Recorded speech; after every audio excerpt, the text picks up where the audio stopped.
Hi guys, can you hear me now?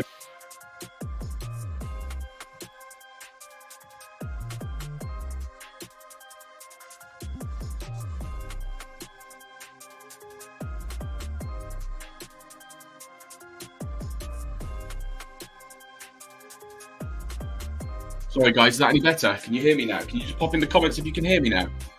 Thank you for letting me know, RGY. Appreciate it. Apologies, not sure why that happened. Just double check, can you hear me? Can you hear me now?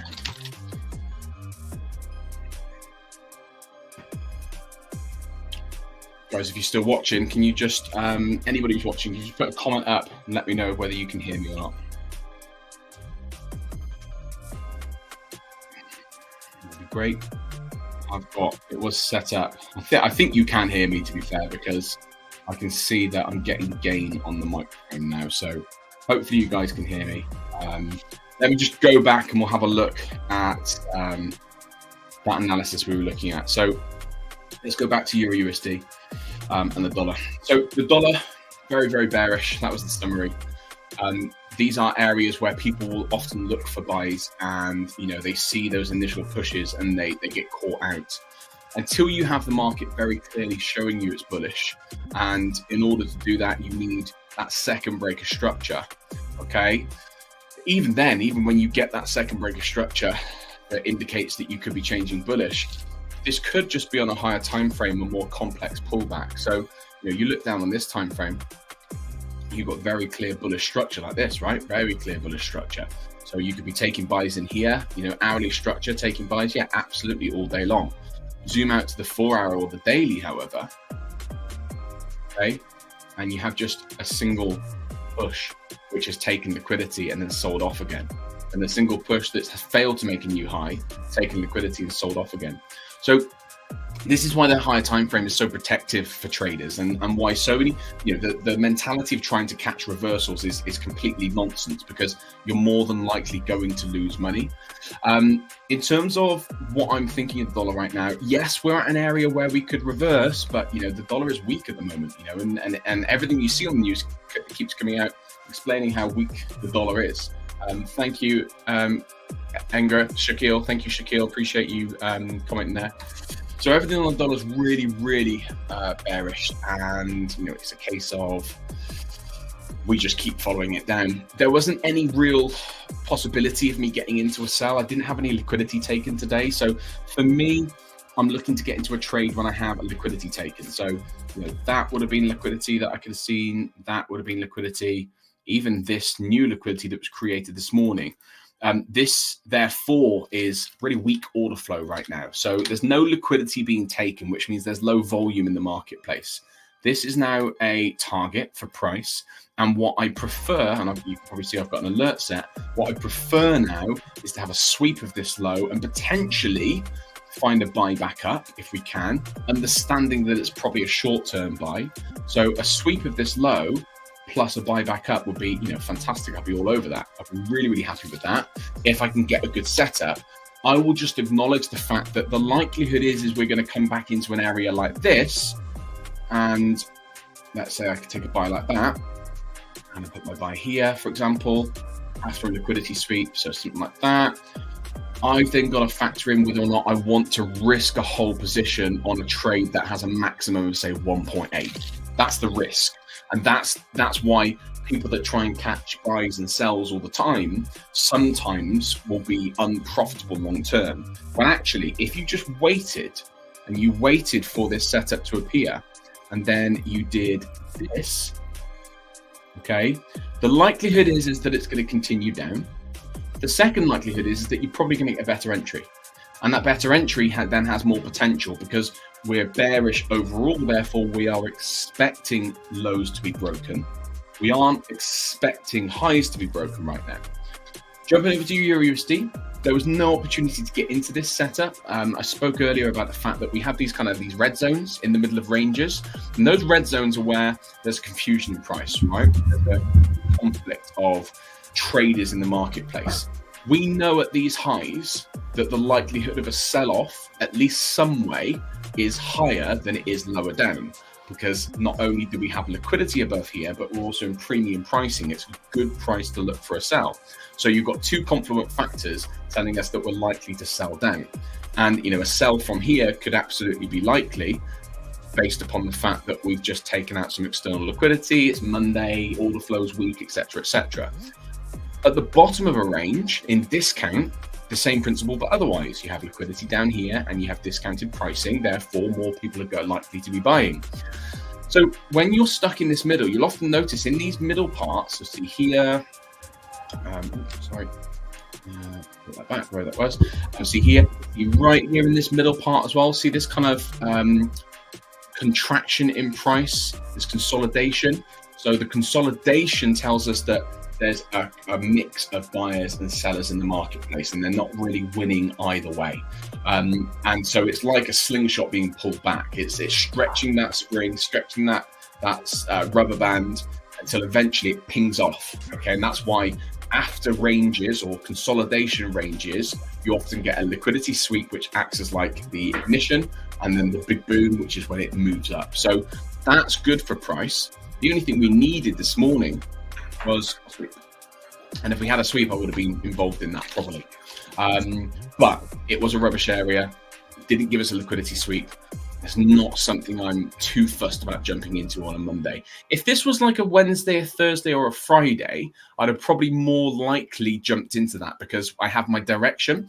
Generally, the week's direction is decided on kind of Tuesday, Wednesday. So looking down here, Monday actually decided last week's direction. But by Tuesday, Wednesday, we did have a big pullback on Wednesday, and then I actually took a buy position here, I believe. And then we held up to here, which was great.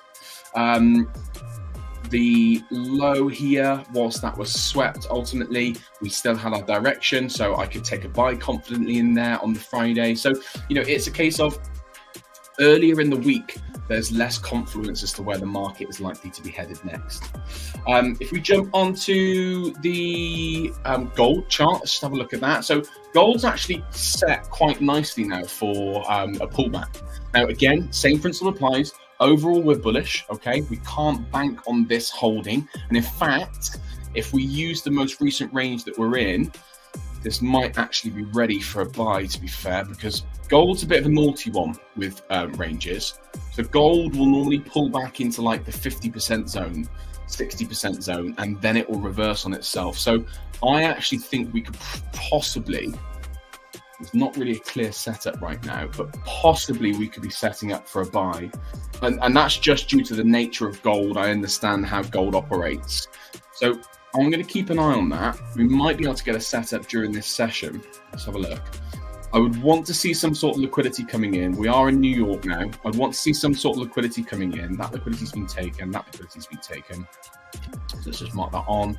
It's been taken. That one's been taken. And let's see if I can get a pullback. So we've got this like imbalance zone in here. Okay, if I can get a pullback into that zone, I might have a setup for you today. So I'll keep an eye on the alert. I think Diego's joined us. Diego! Yo, how you doing? Yeah, good man. How are you? Yeah. No, I'm doing all right. I was just about to repost this live stream on X.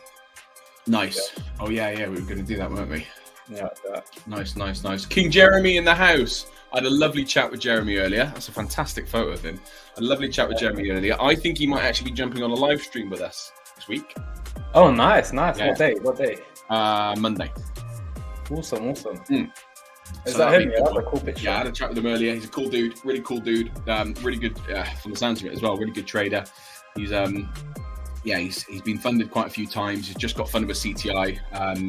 Is very happy with CTI. I think everyone has that experience, don't they? They come to CTI and they're like, oh, this is such a good experience. Customer service is great. That all the servers are great, and there's the setup of the accounts are great and that sort of thing. And it's really lovely to hear, because you and I obviously we work quite closely with them, and it's really nice to hear that feedback from customers as well. Yeah, absolutely. That's it. How you been anyway? How have you been? In general, trading, health, overall been great, man. Yeah, great. However you want to answer it. Yeah, I'm just really excited for this trading week. Nice. It was journaling on the weekend. made some errors, some good errors though, cutting wins early before I would have hit the stop loss. Yeah, nice. And I had love a really those. good trading week as well, so I'm looking forward to it. And I've got a similar bias on the dollar. I'm expecting a pullback because I just done a live stream with my members, and yeah, I'm expecting a pullback on the dollar and then a continuation of the trend. But it's very messy today. It was quite clear the last few weeks on Monday, but it's quite messy. Yeah. So I think when price actions form in clear setups and clear price action, there has to be a week where it gives, and there's just that week where it's just weird and choppy. Yeah. And so maybe news comes and saves the day and then gives it some direction again. So yeah. Well, the market cycle as well. We look at the market cycle on like the daily and the weekly, the accumulation, manipulation, distribution, that kind of classic, build up, consolidation, manipulation to fuel the move and then the bigger move. We look at that in daily and the weekly. We forget that it plays out on the monthly. We forget that it plays out on the yearly. And, the month is ultimately the same. If you look at kind of maybe your 4-hour or your daily chart, and you look at it from a monthly perspective, you have the same principle. You have an accumulation. It's usually around, I believe, kind of the start of the month or the end of the month. I can't remember which. But you have an accumulation, then you have a manipulative phase. I mean, look, if I just jump back onto the charts, we might actually be able to see it. A window, gold. I'm not going to use gold just because it's been mental. Let's use EU. I don't know why you trade gold, man. It's so hard to trade. Yeah, it's a tricky one, definitely. So if we we're looking at, say, the daily. I'm just going to take my drawings off, and we look at the monthly view. So let's move that out of the way. Move that out of the way, and I want lie. Oh, I can't do that. Hang on. Go to Germany 40 actually, because let's look at an index, because that will be what I want. Let's go on the Pepperstone one, okay, because it's got no drawings on. I don't want to get rid of my drawings. That was all. So if we look at that, and then we go to set one on August, and we go to set one on September, and then we go and set one on October. And we have a look at, say, the 4-hour time frame. Okay, you can see you have the same overall phases on the higher time frame. So accumulation here, so this would be our accumulation phase, and that accumulation has lasted for a couple of months. So Germany 40 during that period of time would have been, your moves wouldn't have been as great. Then have your manipulation, which took out liquidity to the left. So you've got your manipulation here.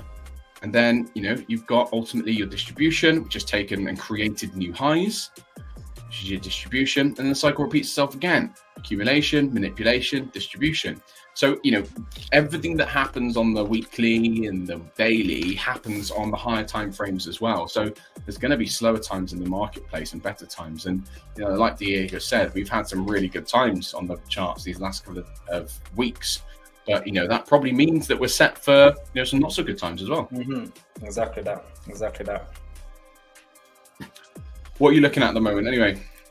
What was I looking at earlier? Dollar CAD and Euro USD. Nice. I wanna sell the dollar is what I'm expecting. Yeah.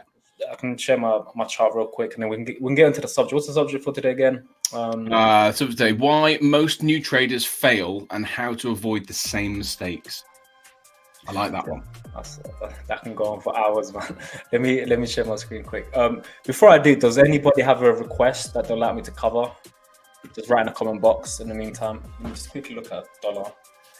Most likely, we'll have the same bias as you, Chris, because I actually had a trend line on my chart today. You're using the powerful trend lines, the wiggly lines. I had a look at the higher time frame trend line. So I think there's like a bit of a wedge on the dollar right now, isn't there? Where you've got I'll see if your trend lines line up with my trend lines. Let's see. So let me share my screen. But there does, on the higher time frame, there does seem like a really clear structure at the moment. Let's go. Can you see my screen? Yeah. Have you got this one? Yeah. Yeah. Cool. Let me zoom out. No, I haven't got that one. I got the top one and the bottom one. Yeah. I was the same as you. I got your very top one and your very bottom one. Okay, fair enough. Yeah. There's liquidity here. I mean, that it's just programmed to get hit. But the reason I'm also bearish like you is I'm expecting this area of liquidity and this trend line to do a bit of a boomerang, a bit of a fake out. Basically, this is my game plan. That's what I'm expecting. I'm expecting a short towards that area there. And if I zoom out, I've got a few areas of interest in terms of liquidity. You can see there's multiple liquidity zones, right? Yeah. And now all of these, for me, these are low probability for so many reasons. Number one, it's invalid because it's, you know, I'm trading within this pattern, and you know, if you guys can see this pattern, Elliot, with 1, 2, 3, 4, you've got the third tap trend line, 1 tap, 2 tap, third tap, expecting a fake out. So this already is not tradable. So it's a good target if you want to go long as a counter trade for me. But then the other thing is, if I just remove these areas,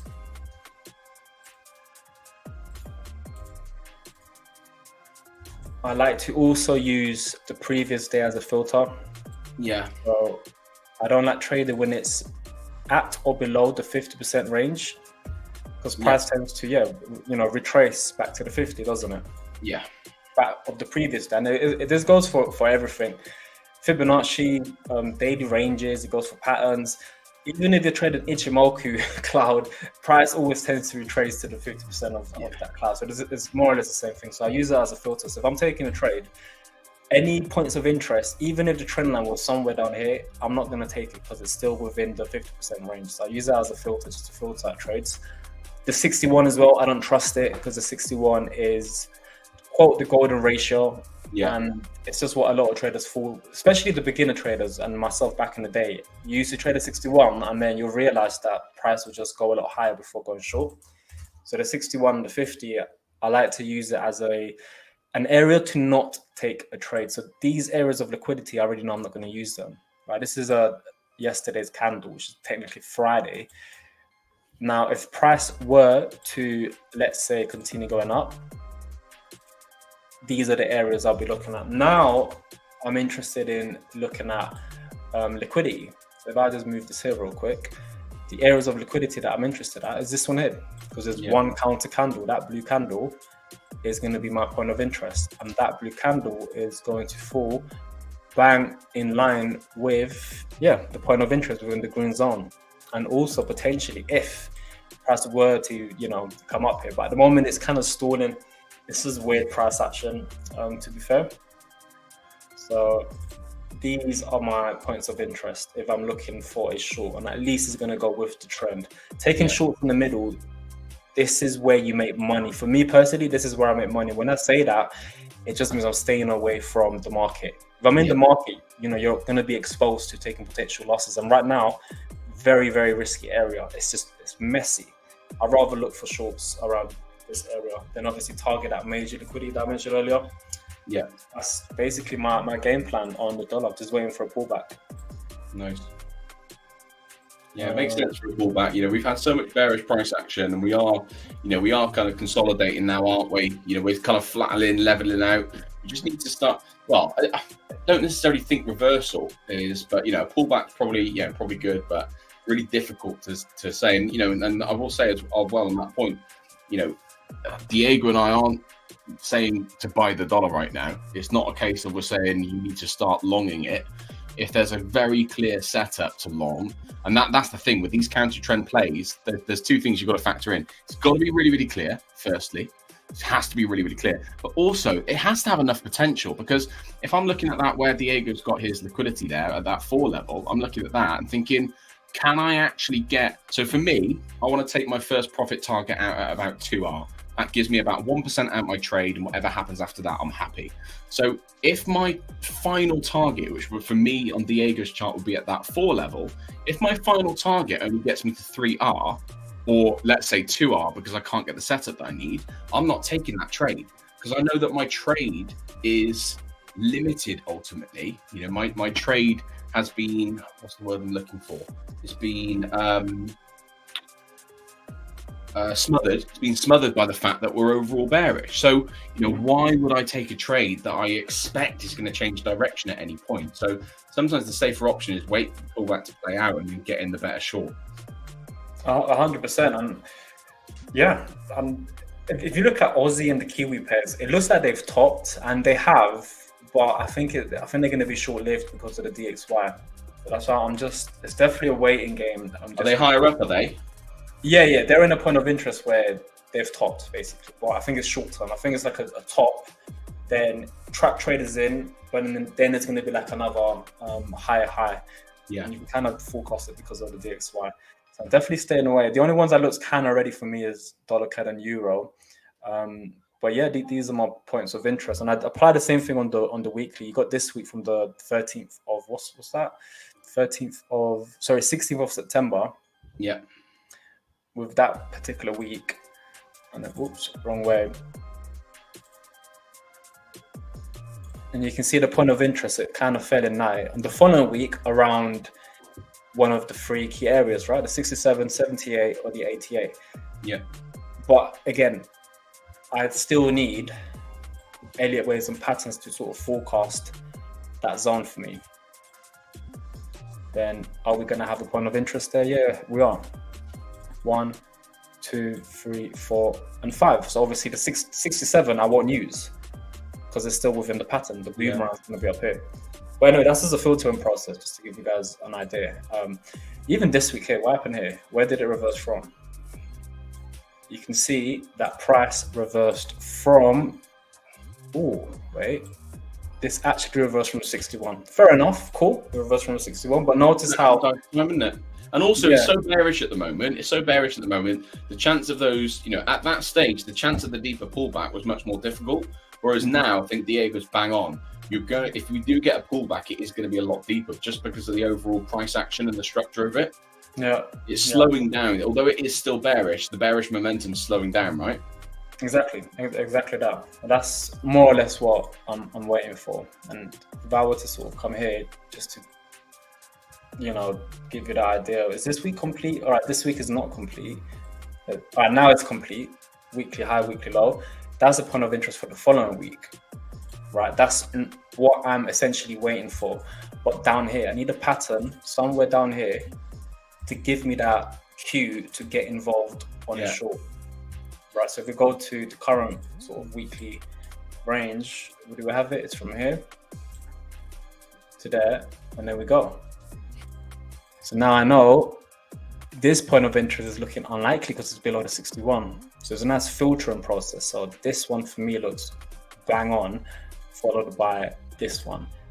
That's what I'm waiting for. I need a pattern to gradually form around that area with Elliott waves, and that's going to more or less give me an idea of where price will reverse from, to be fair. But yeah, it's messy, it's early, there's nothing there, to be fair. Anyway, that's the dollar.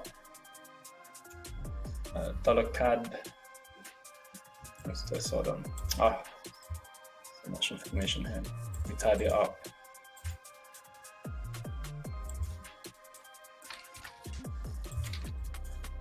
Shall we look in the comments, guys? Have any of you got any charts or trades you'd like us to have a look at for you today? If you're on X, you can comment on the X feed, and that comes up at the top for us, so we can have a look at that. If you're on YouTube, then there'll be a comments box that you can kind of comment in as well. For those of you who are watching at home, please come say hello to us.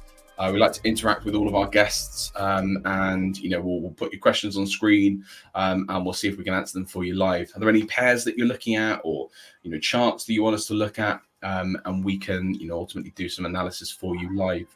So jump in the chat if you can, and we'll be able to give you some feedback on whatever you're looking at. I'll keep an eye on the chat whilst Diego's marking his chart up. What are we looking at there? USD CAD. Yeah, dollar CAD. So yeah, I've got a nice little wedge here, which I think it's still in its premature stage. It's still not really complete. But 1, 2, 3, 4, potential 5. We've got liquidity on the left, and based off the previous weekly range, as long as it's not within the 50, 61, I'm happy with it.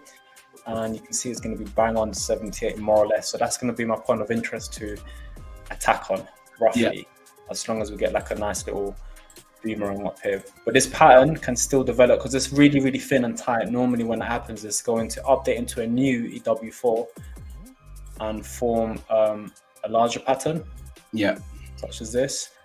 Then I'll reevaluate on what points of interest I have here. And now, if I look for a short within this area, just imagine this were to happen. I'm not going to take a trade here now because it's going to be invalid because there's no liquidity here. This is a lot of momentum. There's no traffic, meaning there's a good chance it's going to retrace the whole thing. So these are the kind of things you need to pay attention to, everyone, and before you take a trade. So that's what I'm essentially waiting for. But a bigger time frame, if I zoom out, it's got a lot of room to drop towards this trend line. Yeah. Because we've just completed this EW3. It's heading to EW4. There's liquidity on the left. There's still a lot of room to drop, and that's it, really. We just have to reevaluate when time is there. Yeah, that's dollar CAD. And then euro. Euro, I'm looking for. Let me just tidy this up. Hold on. Was it here? Okay, so no, cool. Fair enough. This one. Sure.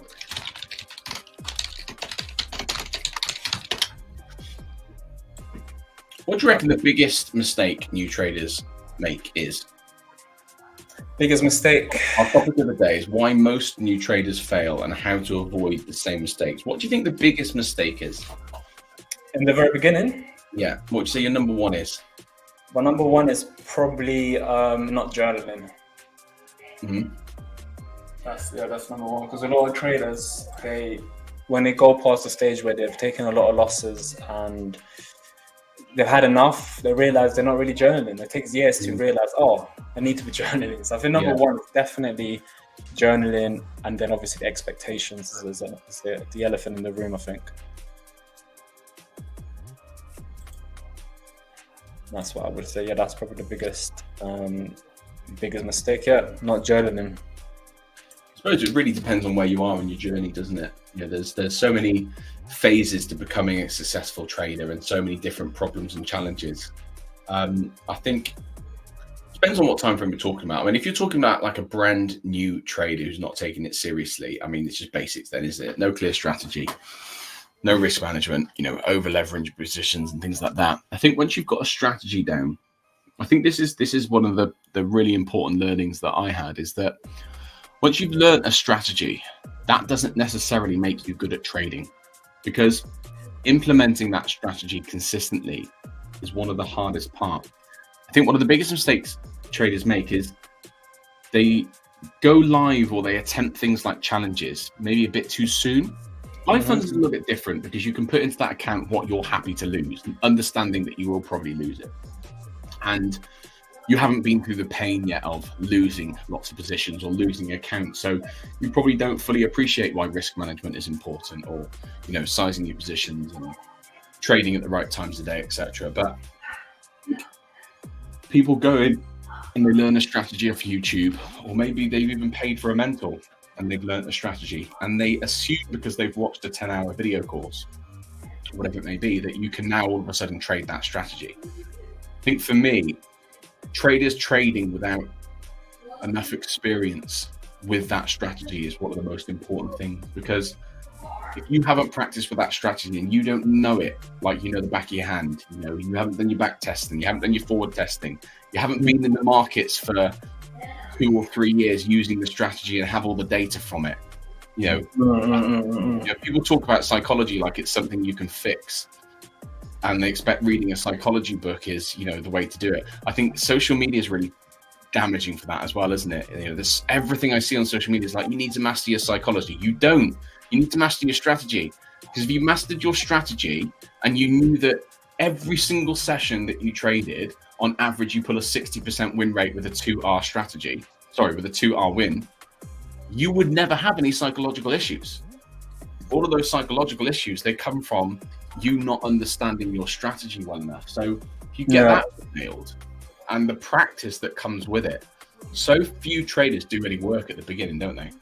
No, yeah, that's very true. I think the first stage is to get a strategy on point, and if you can get good data, good numbers on a back test consistently, then at least you know the strategy works on a back test, right? Yeah. But if you're going to the live markets and you're just not, you're not really successful, then it means at least your strategy works because you've seen it on the back test. You need that's when you need to start working on the psychology.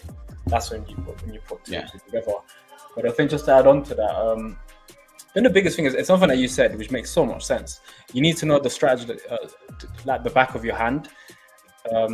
Like with me, for example, I used to basically trade.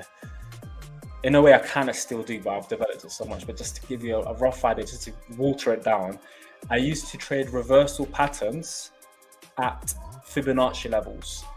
Okay. Right? Yeah. Simple. Head and shoulders, double tops, wedges, channels at a Fibonacci level. Then obviously, I'm just taking a trade. I'm taking a trade, but then my psychology is all over the place because I'm just taking losses, wins. I don't know what's happening, but I'm still trading. But then eventually, when you're like, oh, okay, what am I actually trading? Yeah. What is the win rate of a head and shoulder? Yeah. As an example, what range does that head and shoulder have to be? How far does it have to be within the 61% fib or the 50% fib? At what day does that head and shoulder come? What is it? So you have to go digging so deep. Then you extract it from the head and shoulder. Then you do the same with double tops, and you do the same with pens. Long story short, wedges for me are the best, so that's what I trade, right? And you can apply it with SMC, ICT, or whatever. If you're trading a daily sweep or whatever it's called, there's probably a lot of mechanics that go behind it. At what time does it get sweeps? What sweeps it? Is it an imbalance of fair value gap or a order block? You need to just extract it so much to the point where you've done all the hard work, you've removed all the 90% of the fluff, and then you've got something to work on. And that's when you've got that one element of your strategy, then all you need to do is keep on redefining that element of your strategy, and you keep on improving and tweaking that. So then psychology becomes a lot easier. But if you're just trading everything and trading every single fair value gap, every single order block, even if you're trading whatever you're trading, it's just you need to extract everything and just be the master of one, and just not a clown of others or whatever it's called. That's saying that's the biggest mistake. People master of one.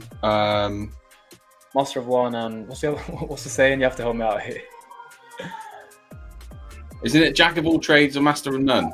That's the one, Jack of all trades, master of none. So apply that to your trading, everyone. If you're trading SMC ICT, what are you actually trading? What are you trading? Right? And find out the elements that go behind it, and just basically just tweak the hell out of it and try to remove 80-90% of the stuff that don't work. And that's just phase one. Phase two is then getting the data first and then extracting it. And people don't do that because it's long. People are lazy. Yeah. But I think it goes down to reprogramming your mind. If you find it lazy, you've got the wrong software in your mind to make trading work. You need to really reprogram it, where you're like, okay, if I get a back test, do the hard work and back test just the fair value gaps with a certain amount of candlesticks, or maybe there's multiple fair value gaps within that move compared to just one, you just start extracting it. And if you end up becoming passionate, because if you get the data, that means you're improving, that means you're one step closer to your destination. And if you get sort of you get obsessed with it, then I say you've reprogrammed the software in your mind rather than just being lazy and just be like, oh, this is long, man, let me just do a little bit, let me do cherry picking, leave it. And that's why you're there. That's why people stay there. To go to the next level, you have to do the hard work, but people don't do that. No, I couldn't agree with you more. We are data analysts at the end of the day. That is what trading is. Our job is to analyze the data that's in front of us and find a statistical edge. Like, people talk about trading like it's this really exciting, glamorous, luxury lifestyle, living in Dubai. Look, I think let's talk about that for a minute, right? Mistakes traders make. I think having the wrong expectations is a really good thing for us to talk about, right? Traders expect to have Lamborghinis, Rolex watches, and trips to Dubai because the traders they see, especially the really famous ones on social media, that's what they do. Well, there's two things here. A, you're so far away from being able to do that. There's actually three things.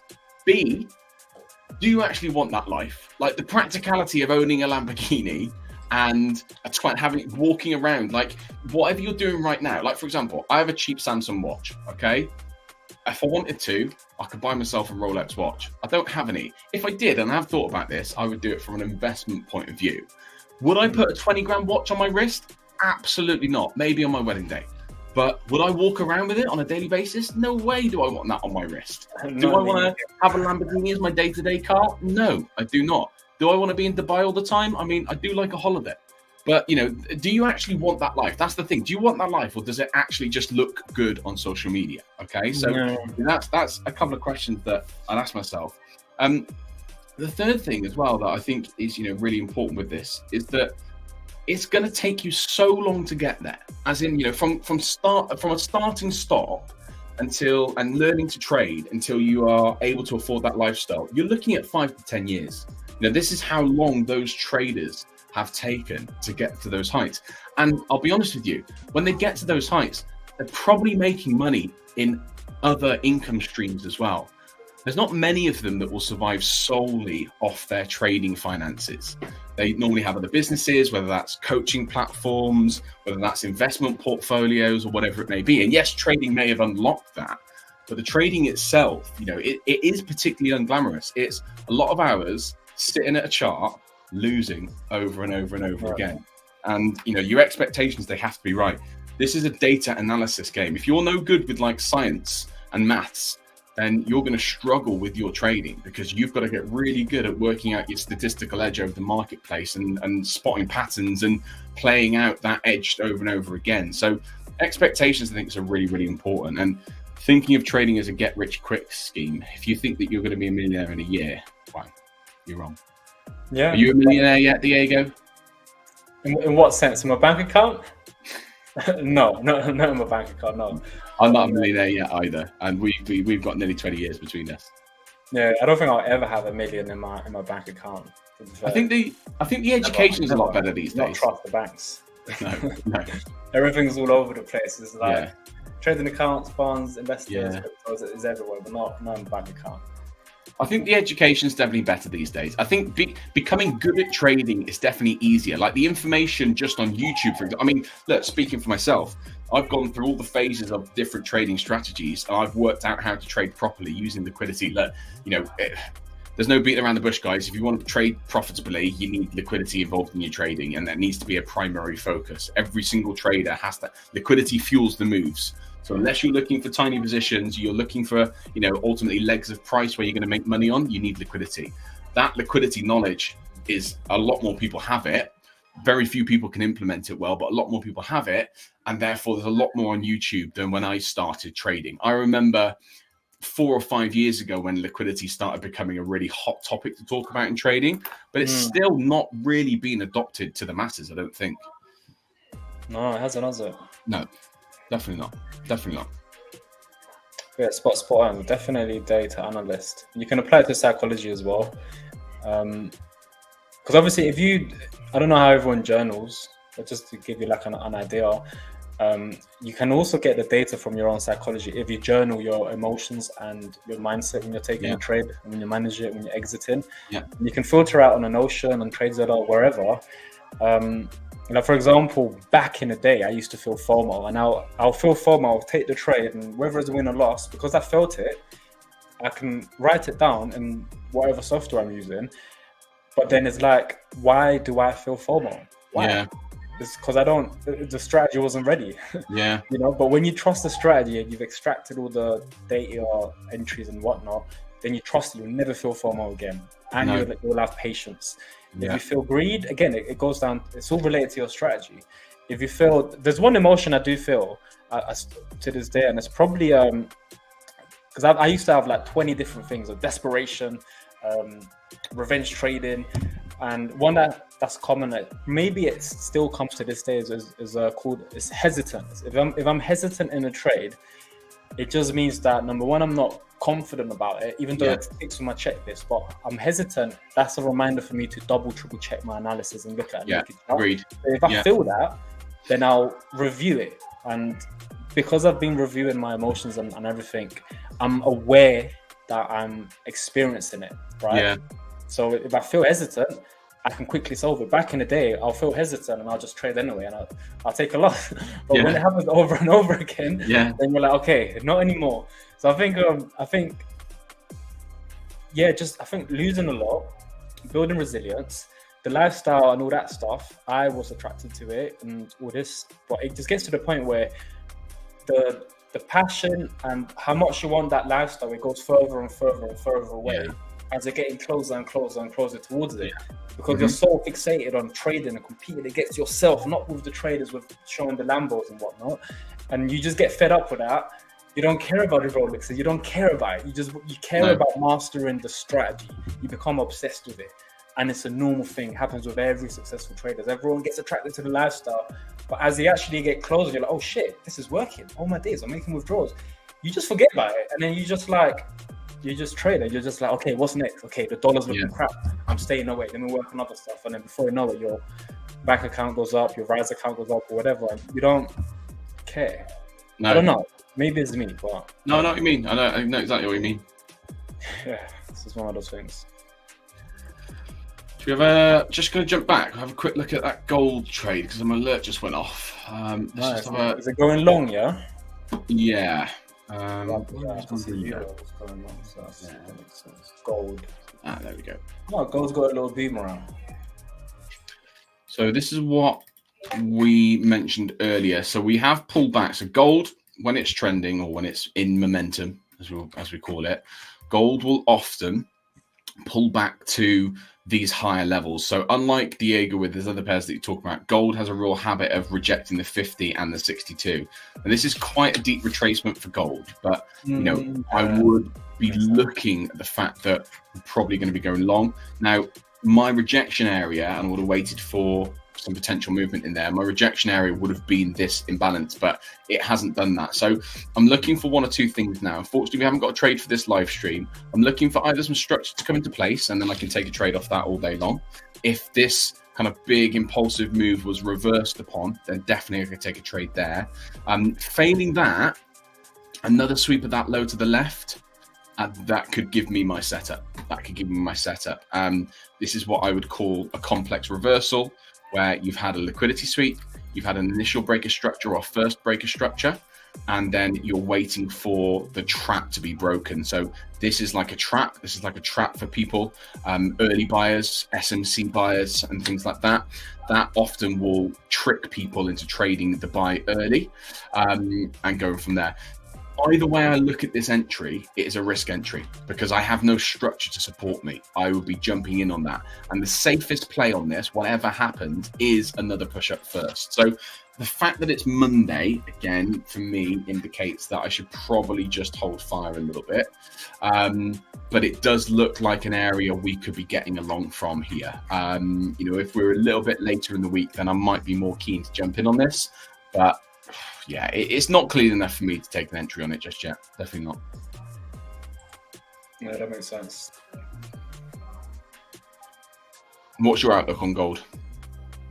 It's bullish as hell, but it's quite messy. I've got a bullish setup right now. There's actually a wedge with an Elliott Wave 5 entry, but I won't take it because dollar looks like it also wants to go long. So yeah, exactly. One of the things So in terms of avoiding these mistakes then, so we've spoken a lot about the mistakes that people make. What would you say your best tips are for traders to avoid some of the classic pitfalls? We've got about 3 minutes left, so let's go through how we can avoid that. I think accountability partners are a really good idea. I think you can research pretty easily what you need to be doing in terms of testing, back testing, forward testing, journaling, all that sort of stuff. They're all the boring jobs that people don't want to do because it is the boring part of trading. I think having an accountability partner is really important, whether that's somebody that you know who is trading similarly to you, or maybe a community that you're a part of. One of my traders, I set him a rule the other day where I was like, right, every time, because he was having some ups and downs, every time you take a trade from now on, you have to put your analysis in the group. And if you don't put the analysis in, you can't take the trade. And what that does for him is it says to him, well, if I'm putting this analysis in, this analysis must be damn good. It's got to be good. And he will often have like revenge trade issues or taking trades that don't quite meet his rules. He then can acknowledge the fact that actually taking this trade is the wrong decision. I shouldn't be taking this trade. And I think that's a really good habit to build. Powerful, man, powerful. Yeah, accountability. I'm massive on that. I've got my little group of traders that trade in my strategy, and I post my charts, I post my live stream. So in a way, that's accountability. But I'm also part of another accountability group with another 4 traders trading something completely different, but they're all really experienced at a very, very high level. And it's just amazing because we all post our reports, our charts, our losses, our little loon videos to show us, you know, just. And then we'll question each other and we'll challenge each other as well. So I think it's really important. Definitely accountability. What's another one? What was the question again? How to avoid the mistakes? Yeah, how to avoid the mistakes. What kind of tips and tricks? So, for example, give me one mistake that a common trader would make, and I'll give you an idea on how to avoid it. Over leveraging. That's so funny, man. Over leveraging. That's a funny topic. I find it hard. Dude, that's for those of you who don't understand what we mean by over leveraging, Diego, give us a definition of what over leveraging is.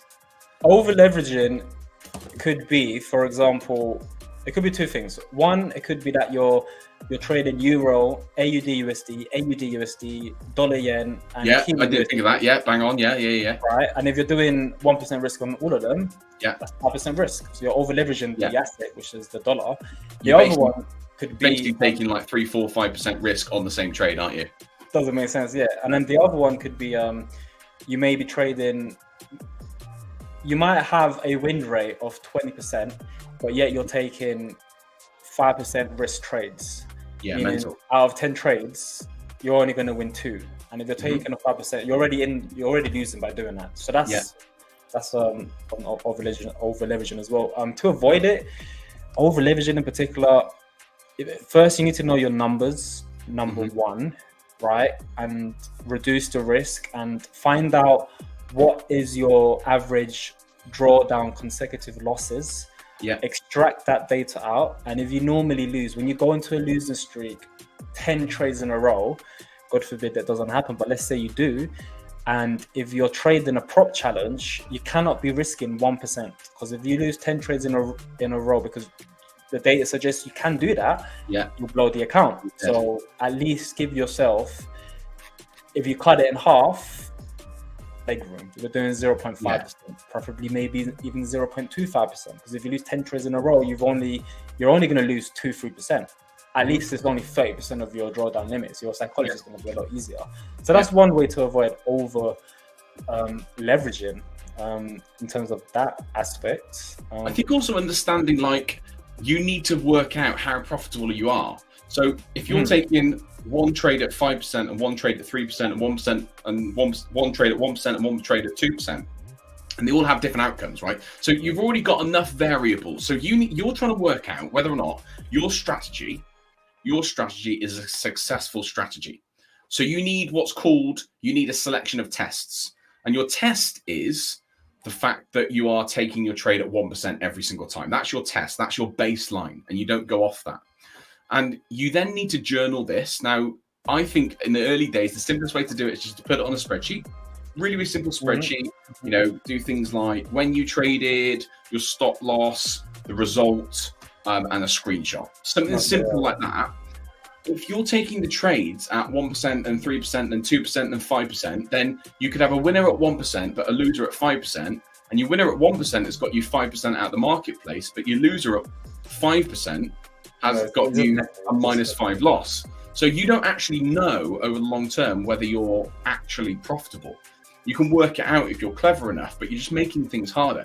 And also, we talked about psychology earlier. This is going to give you so many more psychological problems if you do it that way, because you'll be like, oh, why did I take that trade bigger? That's the trade that ended up losing. And the trade that I took earlier, if I'd taken that bigger, I would have done this. If I'd done that, this would have happened. If I'd done that. And it's just like you're just adding in extra variables. You've already got the worst variable available and affecting you, which is the market. The market is going to you over and over and over again. You're going to have the perfect looking setups that just don't work out, and you're going to have the worst looking setups that you take that end up being the best trades you've ever took. There's so many variables in the marketplace as it is: the day of the week, the trading time zone, your entry model, the strategy that you're using. Don't add in, if you can, and if you want to become a good trader, you've got to reduce the amount of variables as much as possible, because then you get a good selection of data that you can then analyze and understand what you need to double down on and what you maybe need to remove from your trading strategy. So, having just a basic journal, we spoke about journaling earlier, Diego mentioned it, but having just a basic journal where you can log your results, that should keep you accountable as well, because in that journal, you should be putting down what did I risk, and every single time it should be 1R. 1R is the same value every single time. 100%. That's definitely another way to do it. Can anybody in the comment box, do you want to add a mistake that you would like to get fixed, and we can kind of give you an idea on how to fix it? So I think another one could be, depending on whatever mistake you're doing, let's say it's a technical mistake and then you see it later on hindsight. I'm pretty sure that's very common. Could it just knowing your pre-session routine can have a very big influence in the outcome of that trade. If you were to, for example, just jump in the London session, check your trade, ticks your boxes, you take the trade, and then boom, you take a loss. Okay, fine. But then what does that shows that you're performing at a very low level, right? But then if you can extract the information, put it somewhere onto a data sheet or whatever, at least be aware of it. Because then there's another side of you where you're performing at the top optimal state, which could be backtesting briefly that setup that you're about to take, cherry picking. It could be simply sending your analysis or doing a live stream for your members or for traders that for accountability. It could also be doing some affirmations, a little bit of meditating, just little things like that. Just there's a list that you can do to really help you prepare for a trading session. There's a big list that you can apply to. Then if you do that and you listen to, I don't know, binary beats or whatever, or you triple check the charts, you record your setup, you've planned it, you're actually following the alerts on your trading plan, and then you take a trade. There's two types of traders there. There's one that you perform at your optimal best, and there's another one as a bit of a rookie and an amateur. So if you're aware of those data, write it down. When I trade very recklessly is when I don't do a live stream, when I don't plan my trades, is when I don't follow my alerts, when I don't do gym, when I'm not hydrated with lots of water, when I don't have my coffee, on a fasted stomach, when I don't look at my mindset and my psychology prior to the trade, when I don't look at my notes. There's so much that goes on before I take a trade. I don't just take a trade, right? There's two types that you can sort of apply to be fair. I think that's a very good way to avoid mistakes. I love it. I think I couldn't agree with you more. The morning process is so important. Setting yourself up to the chart. Again, it's the same thing. Making sure you have as few variables, right? If you set up to the chart every single day is different, then you expect your results to be different. Simple as that. 100%. Right, well, look, I think that's all we got time for today. So thank you for those of you in the comments who helped me out earlier with the sound. I had a sound issue earlier. I was speaking for about 5 minutes and nobody could hear me. So thank you, RGY, for helping me. And thank you, Shaquille, for telling me that you could hear me again. Appreciate it. We'll see you all same sort of time next week. We should have a special guest with us next week. King Jeremy should be joining us next week, so that'd be good. And we'll get his kind of view and look on the marketplace. And yeah, if you're not doing so already, make sure you subscribe to the channel. Follow us on Instagram. So I'll put my Instagram at Strong Money Forex in the chat. Diego, if you can do the same. Sure. And also, those of you who are attending on Twitter, on X, please can you repost?